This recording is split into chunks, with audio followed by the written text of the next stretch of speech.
தேவையான இன்க்ரீடியன்ஸ்லாம் கொஞ்சம் தான் எழுதியிருக்கேன். இன்னும் நான் காட்டுறேன், அதை பார்த்துக்குங்க.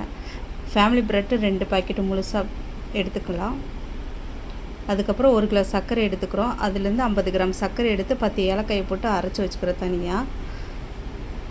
அரைச்சதுக்கப்புறம் இப்போ வந்து கிறிஸ்மஸ் பழம், முந்திரி, மில்க் மேடு எல்லாம் எடுத்து வச்சதுக்கப்புறம் வாங்க எப்படி செய்யலான்ட்டு நம்ம பார்க்கலாம்.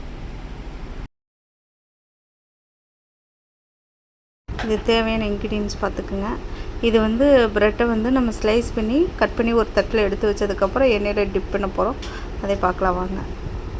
எண்ணெயில் ரோஸ்ட் பண்ணலாம் வாங்க எப்படின்ட்டு. எல்லாம் கட் பண்ணதுக்கப்புறம் வாசனை இல்லாத எண்ணெயில் வந்து நம்ம ரோஸ்ட் பண்ண போகிறோம். ப்ரெட் ஸ்லைஸ்லாம் ரோஸ்ட் பண்ணிவிட்டு இப்படி தான் ரோஸ்ட் பண்ணணும். ஒவ்வொன்றா சிம்லி வச்சு ரோஸ்ட் பண்ணுங்க, இல்லாட்டி தீஞ்சிரும், கருகிரும்.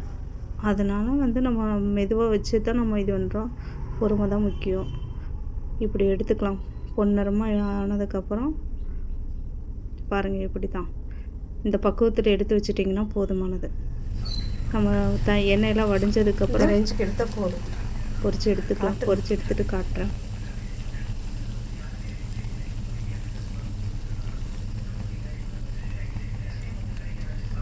இப்படி எடுத்து வச்சுக்கணும். போதும்.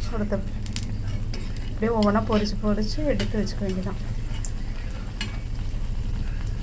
ஒவ்வொன்றா பொரிச்சிடுங்க. எல்லாத்தையும் போட்டிங்கன்னா கருகிரும். சிம்லேயே வச்சு பொரிச்சிடுங்க. ஒரு வழியாக எல்லாத்தையும் பொரிச்சு எடுத்தாச்சு. ஒரு தட்டில் வந்து எண்ணெய் வடிஞ்சதுக்கப்புறம் நம்ம வந்து சர்க்கரை எடுத்து வச்சுக்கலாம். 1 கிலோ சர்க்கரையில் 50 கிராம் சர்க்கரை கொஞ்சோண்டு எடுத்து 10 ஏலக்காய் போட்டு அரைச்சி வச்சுருக்கிறோம்ல. 1 லிட்டர் தண்ணி காஞ்சதுக்கப்புறம் சர்க்கரையை போட்டு நம்ம அளவு தண்ணி வச்சு நம்ம கொதிக்க வச்சதுக்கப்புறம் இந்த சர்க்கரை ஏலக்காய் போட்டதை வந்து அதில் போட்டு மிக்ஸ் பண்ணிவிட்டு அதை நல்லா கொதிச்சதுக்கப்புறம் இந்த நம்ம ரோஸ்ட் பண்ணி வச்சுக்கிற ப்ரெட் ஸ்லைஸ்லாம் வந்து அதில் போட்டுக்கிறோம். அதை போட்டு நம்ம வந்து டிப் பண்ணதுக்கப்புறம் ஒவ்வொன்றா போட்டு டிப் பண்ணதுக்கப்புறம் இந்த இதெல்லாம் இருக்குதுல்ல,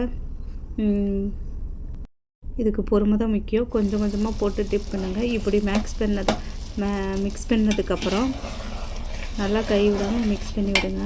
நம்மளுக்கு வந்து இந்த ப்ரெட்டு வந்து இந்த ஜூஸியாக இருந்தால் தான் கொஞ்சம் நல்லா டேஸ்ட்டாக இருக்கும். இப்படி இருக்கணும். ஒன்றா ரெண்டாக.